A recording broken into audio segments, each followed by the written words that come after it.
raging inferno burns out of control. Temperatures within the blaze soar to 3,500 degrees. And 12 million gallons of jet fuel may explode at any second.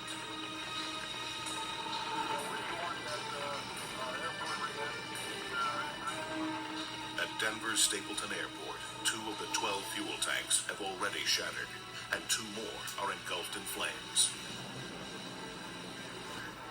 It's a night Fire Chief Richard Gonzales won't soon forget.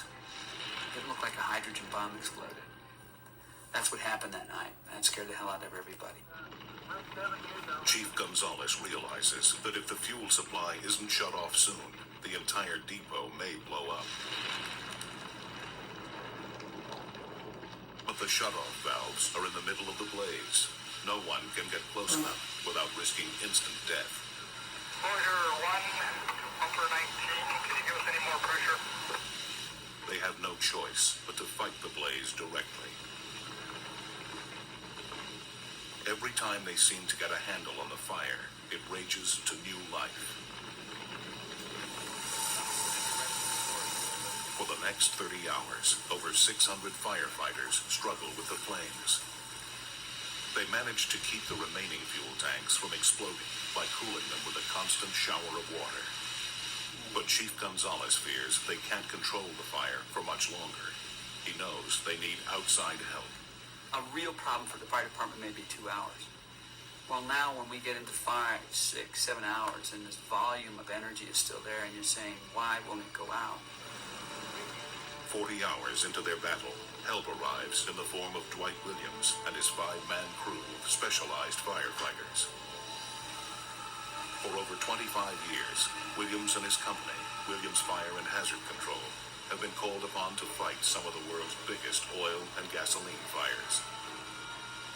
During the Persian Gulf War, they successfully fought the largest oil well blaze in history, the fires in Kuwait's oil fields. By attacking the heart of a fire first, working their way out from the middle of the flames, Williams has gained a reputation as an aggressive firefighter. We've been accused of being rebels, cowboys. Maybe we are. But every tank fire I've ever gone to, I've put out. Immediately upon arriving, Williams and his crew don fire suits to survey the blaze, trying to understand the personality of this fire. Fire's a lot like a person.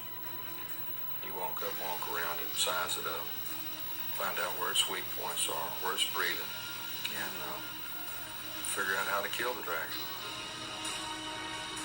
Williams hopes the fire's intensity will drop as it burns off the remaining gasoline. He decides to wait until morning, another 8 hours, before trying anything. The next day, Williams attempts a radical and risky plan of attack. First, his team sprays thousands of gallons of firefighting foam onto the flames. Then they attack the geysers up close, while the Denver firefighters keep the burning pool of fuel at bay with a constant stream of water. If all their efforts are not perfectly coordinated, the situation could turn deadly. No, we need this thing to go out. If a line would open up while we'd been in there shooting those fires out, it could have been an anxious moment. While this direct attack works faster, it also exposes Williams and his crew to far more danger, placing his team in the heart of the blaze, surrounded by walls of fire.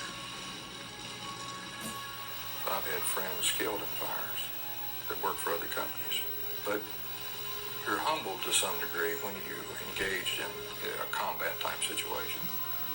And that's what a fire is.